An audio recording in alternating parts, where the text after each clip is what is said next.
A new podcast is launching that is going to tell the stories of Maine. It's called Essential Salt. And with us here on 207 are two of the people who are bringing it to life, the host, Jess Miller, and the producer, Brenna Farrell. Thank you both for coming in. We appreciate your being here. All right, so let me start with this question, Jess. There is no shortage of podcasts in the world.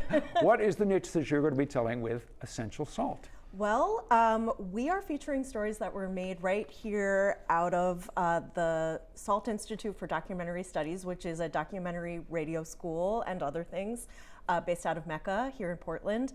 And these are long-form stories that tell about the lives of Mainers that you might not hear in other mediums. You really get to sit with a person in a place with beautiful sound around you for a couple of minutes, and it'll help you get to know your neighbors because it's all about life in Maine. It's a collaboration between Maine Public, whom you work for, and the Salt Institute, and its long tradition of telling documentary stories here in Maine.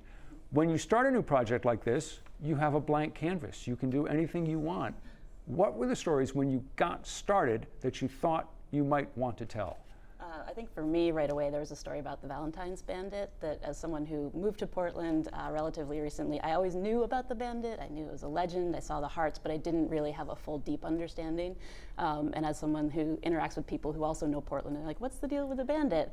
I really lit up with that one. It's not just the news story, which I bet a lot of people watching may know kind of how that story went, and some of the things that were secret for a long time that got revealed. But the story we get to feature is very intimate, and it features his daughter and his wife. So it's a really heartwarming one. I haven't heard the story, and I'm not trying to foist a lousy pun on you, a cheap pun, but it is a story with a lot of heart. It is, yes it is. And I definitely wrote that line a couple times, and Jess was like, nope. Good for you. Get the red pencil and take it out. Exactly. Yeah, and for me, I'm actually a SALT alum. I started my radio career as a student at SALT, and I've been a part of that community for a while. So I wanted to feature a few of the voices of people who have been through SALT, who have made beautiful pieces as students who've gone on to do more beautiful things in their career. So one story we have is of a dear friend who unfortunately passed away, but who I was a student with at SALT about, she went ghost hunting at the White Wolf Inn. In Stratton. Yes. Tried to get in touch with a captain who lives in this inn with varying amounts of success. Yeah. It's pretty evident from the big smiles on your faces that this has been a really rewarding project for you. It has, and I would want to point that out, that I think part of the joy of doing a show like this is that you can really focus on delight and surprise. We're not just doing hard hitting. There's a place for that, but this is also a place where you can relax into a story, spend some time with someone, and experience the joy of Maine as well. And you can go anywhere and tell any kind of story. You can go north, south, east, west, talk to people from any walk of life, right? Yes. Yeah. It's a sort of lens into life in America, but it starts right here in Maine. And the focus is on Maine. This is what you're all about with this project, is Correct. Telling Maine stories, Yes. right? Yep. Everything was reported and made right here in Maine. What challenges did you run into as you were putting this together?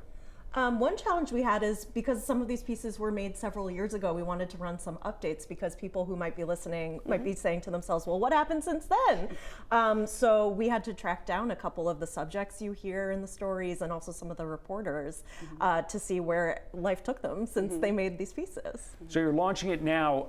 I'm guessing that how far out it goes into the future will depend on what kind of a reception it gets, but that you would like to do more? That's absolutely right. And we've created a page for storytelling so that folks can get in touch and send us ideas and give us feedback. If they like it, if they don't love it, I want to hear that too. But yes, this is very much an offering that we hope will speak to some folks and that we can continue to do more. All right, we'll have that link up so that folks can get in touch with you and find out more about Essential Salt. Thank you both for coming in. We appreciate you being here. And we've got more information on this new podcast. You'll find it in the 207 section of our app or website.